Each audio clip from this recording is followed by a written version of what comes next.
Hello students, today we will start neonatology. इसमें हमने क्या पढ़ना है कि ऐसी डिजीज़ जो नियोनेट्स में होती हैं with in first 28 days.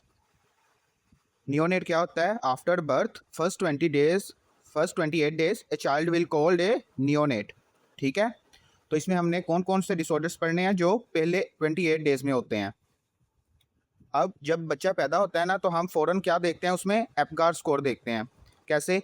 एप्गार score, इसकी डेफिनेशन क्या है? Apgar score is a quick assessment done for a newborn baby at first minute and then 5 minute after birth to check baby's physical condition. ठीक है, ये फ़ौरन पहले मिनट में और फिर 5 मिनट बाद दोबारा देखते हैं to check physical condition of a baby. अब एप्गार में ए फॉर अपीयरेंस, इसमें हम क्या देखते हैं? Skin colour. P pulse, pulse में क्या देखते हैं? Heart rate. जी में ग्राइमेस, इसमें क्या देखते हैं? Reflex response. और A for activity, muscle tone देखते हैं, इसमें फ्लैक्शन एक्सटेंशन ये देखते हैं। और एस्पिरेशन में आर फॉर एस्पिरेशन, इसमें हम देखते हैं ब्रीथिंग एफर्ट्स। अब जो सबसे पहले वो कौन सा है? वो है अपीयरेंस। अपीयरेंस क्या है कि बच्चा ब्लू है या फिर पिंक है या फिर बॉडी उसकी पिंक है, एक्सट्रीमिटीज़ ब्लू हैं, क्या कलर है बच्चे का? तो अगर तो वो पूरा ब्लू है तो हम क्या देंगे? 0 पॉइंट्स देंगे। अगर बॉडी पिंक है और एक्सट्रीमिटीज़ ब्लू है तो कितने पॉइंट होंगे? 1 पॉइंट होंगे। और अगर कंप्लीटली पिंक है then we will give 2 points. उसके बाद है पल्स। अगर तो पल्स एब्सेंट है तो 0 पॉइंट। अगर less than 100 beats per minute है तो 1 पॉइंट। और अगर greater than 100 beats per minute है तो कितने पॉइंट होंगे? 2 पॉइंट्स होंगे। ठीक है, अब उसके बाद जो थर्ड है जी फॉर ग्राइमेस, इसमें हम क्या देखते हैं? अगर तो बच्चा कोई भी एक्टिविटी नहीं कर रहा, हम बच्चे को स्टिमुलाई देते हैं ना, उस पर वो क्राई कर रहा है, ना रो रहा है, ना कुछ कर रहा है, तो उसके लिए अगर वो कोई एक्टिविटी नहीं कर रहा, no response to a stimuli, 0 point. Weak cry, weak response दे रहा है तो क्या है? 1 पॉइंट। और अगर एक्टिव रेस्पॉन्स दे रहा है तो 2 पॉइंट। ठीक है, उसके बाद है एक्टिविटी। अगर तो नो एक्टिविटी है, बच्चा बिल्कुल हिल ही नहीं रहा, तो 0 पॉइंट। अगर सिर्फ फ्लैक्शन हो रही है, ये क्या है? ये लेग की एक्सटेंशन है, ये फ्लैक्शन है। ठीक है, अगर सिर्फ सम फ्लैक्शंस देन 1 पॉइंट। और अगर एक्टिव मूवमेंट है, flexion and extension both, then 2 point. ठीक है, उसके बाद है लास्ट रेस्पिरेशन। अगर तो स्लो रेस्पिरेशन है तो 1 पॉइंट। और अगर गुड रेस्पिरेशन है और बच्चा ज़ोर से रो रहा है तो 2 पॉइंट। और अगर रेस्पिरेशन एब्सेंट है तो 0 पॉइंट। अब हमने लास्ट पे जो इसकी वैल्यूज़ आएगी सबको ऐड करके 7 to 10 will be a normal value. अगर 7 से कम है तो एबनॉर्मल है, और अगर 4 से भी कम है तो ये स्वीयरली लो है, इसमें हम रिससिटेशन करेंगे। ठीक है, स्वीयरली लो है। अब इसके बाद है डिसऑर्डर्स।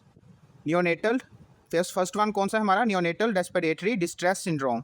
इसमें क्या होता है? It is a hyaline membrane disease due to surfactant deficiency. Surfactant का क्या काम क्या होता है? ये हेल्प करता है लंग मैच्योरेशन में। ठीक है, लंग मैच्योरेशन।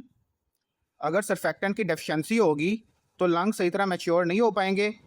इसकी वजह से क्या होगा? एल्वियोलर कोलैप्स हो जाएगा। ठीक है, that will cause what? Respiratory distress. अब ये होता क्यों है? रिस्क फैक्टर कौन कौन से हैं? एक तो है डायबिटिक मदर, दूसरा कौन सा है? प्री टर्म बेबी में ये होता है। और third one is C section. C section में क्या होता है? It decrease stress due to which जो होते हैं ना, ये सर्फेक्टेंट ये बन नहीं पाता सही तरह। ठीक है, और इसके जो सिम्टम्स हैं कब आएंगे? Within 6 hours of birth.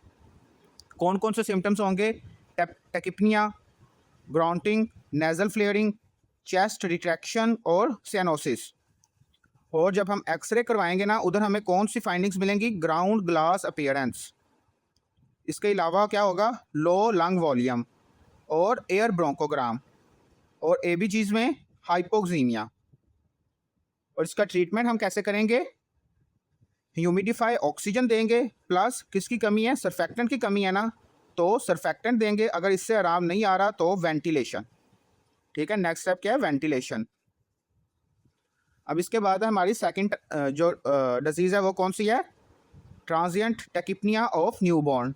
ये क्या है, respiratory distress due to delayed absorption of intra alveolar fluid by pulmonary lymphatics. और इसमें क्या होगा, जो ये सिम्टम्स आएंगे ना रेस्पिरेटरी डिस्ट्रेस के within 6 hours of birth, same यही सिम्टम्स आएंगे, tachypnoea, grunting, nasal flaring, chest retraction, cyanosis. But जो एक्सरे होगा ना, इधर क्या था, ग्राउंड ग्लास अपीयरेंस था, इधर क्या होगा, हेजी अपीयरेंस। ठीक है, और इसका ट्रीटमेंट क्या है, ऑक्सीजन प्लस आईवी फ्लूइड, और अगर इससे आराम नहीं आ रहा तो सीपैप, और जो सिम्टम्स है इम्प्रूव विद इन 72 आवर्स। ठीक है, अब इसके बाद है नियोनेटल, जो हमारी थर्ड डिजीज़ है वो कौन सी है, नियोनेटल जॉन्डिस। इसमें क्या होता है, yellowish discolouration of skin and sclera in newborn due to increase bilirubin. ये क्या है, yellowish colour of skin and sclera due to increase bilirubin. अब इसके क्लिनिकल फीचर्स में क्या क्या आएगा, एक तो ये आ गया ना, येलोइश स्किन कलर का स्किन का कलर जो होगा वो येलो हो जाएगा, स्क्लेरा का भी। और इसके बाद लेथार्जी, पुअर फीडिंग और हाई पिच्ड क्राई। ठीक है, अब इसकी 2 टाइप्स हैं, एक तो होता है फिजियोलॉजिकल जॉन्डिस और एक होता है पैथोलॉजिकल जॉन्डिस।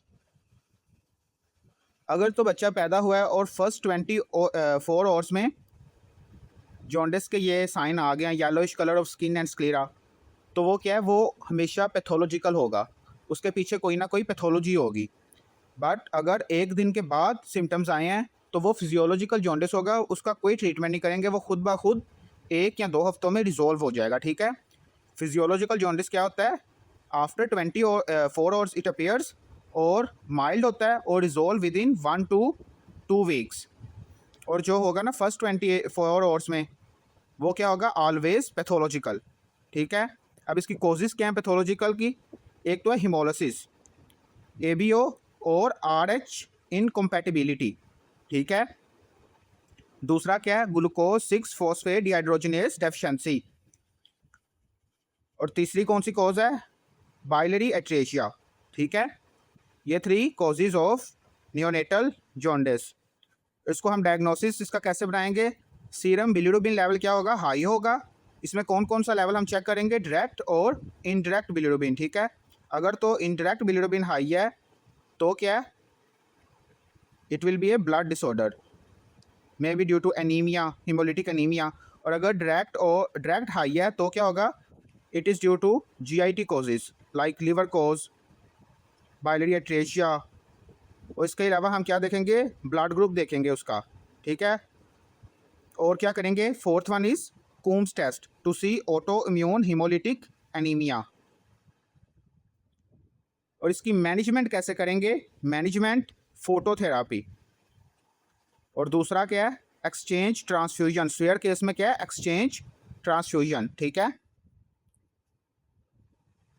इसके बाद जो हमारा फोर्थ डिसऑर्डर है वो कौन सा है, मैकोनियम एस्पायरेशन। इसमें क्या होता है, जो बेबी है ना वो इनहेल कर लेगा meconium stained amniotic fluid inhaled by a newborn, और इसकी वजह से क्या होगा, रेस्पिरेटरी डिस्ट्रेस। उसमें कौन कौन से सिम्टम्स आए थे, हमने ऊपर करके आए हैं, ग्रांटिंग, सेनोसिस, और जो हमें ब्रीथिंग साउंड सुनाई देगी वो कौन सी है, रोंकाई और मैकोनियम स्टेन्ड स्किन। इसके रिस्क फैक्टर कौन कौन से हैं, किस वजह से ये हो सकता है, तो सबसे पहले है post term delivery. Post term delivery कौन सी होती है, आफ्टर 42 वीक क्या होती है, पोस्ट टर्म डिलीवरी होती है, और प्री टर्म होती है बिफोर 37 वीक। ठीक है, और क्या हो सकता है, मैटरनल हाइपरटेंशन।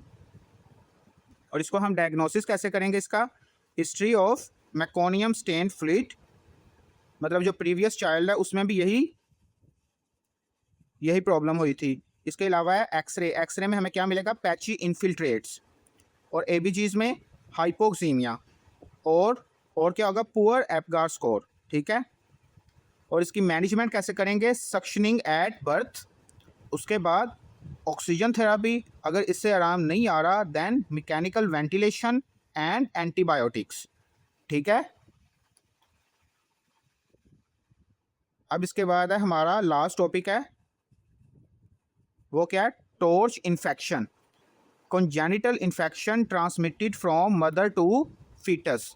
इसमें कौन कौन से इन्फेक्शन है टॉर्च से, T for toxoplasmosis, O for other में कौन कौन से आएंगे, सिफिलिस और parvovirus, R for rubella, C for cytomegalovirus और H for herpes simplex virus, ठीक है। और इसमें कौन से क्लिनिकल फीचर्स होंगे, एक पहला कौन सा है, रैश, लो बर्थ वेट, इसके अलावा और क्या हो सकता है, हिपैटोस्प्लीनोमेगाली, और क्या होगा, जॉन्डिस। जॉन्डिस क्या है, yellowish colour of skin and sclera, seizures, और क्या होगा, माइक्रोसेफेली। और इसका हम डायग्नोसिस कैसे करेंगे, हम टॉर्च स्क्रीन करेंगे, इसमें हमें आईजीएम एंटीबॉडीज इंक्रीज मिलेंगी, ठीक है। इसके बाद पीसीआर टेस्ट पॉजिटिव, और क्या करेंगे, अल्ट्रासाउंड, इसके अलावा एमनियोसेंटेसिस, ठीक है, एमनियोसेंटेसिस। और इसकी मैनेजमेंट कैसे करेंगे, एंटीबायोटिक फॉर सिफिलिस और एंटीवायरल ड्रग्स फॉर साइटोमेगालोवायरस, और ये जो बाकी सारे वायरस है उसके लिए एंटीवायरल ड्रग, और स्पोर्टिव ट्रीटमेंट में हाइड्रेशन, ठीक है। और इसकी कॉम्प्लिकेशंस कौन कौन सी हो सकती हैं अगर ये हम इसको ट्रीट ना करेंगे, तो क्या हो सकता है, एक तो है कॉन्जेनिटल डिफेक्ट्स, हियरिंग लॉस, उसके अलावा विजन इम्पेयरमेंट, और fourth one is developmental delay. तो ये क्या हो गया हमारा टॉर्च इन्फेक्शन।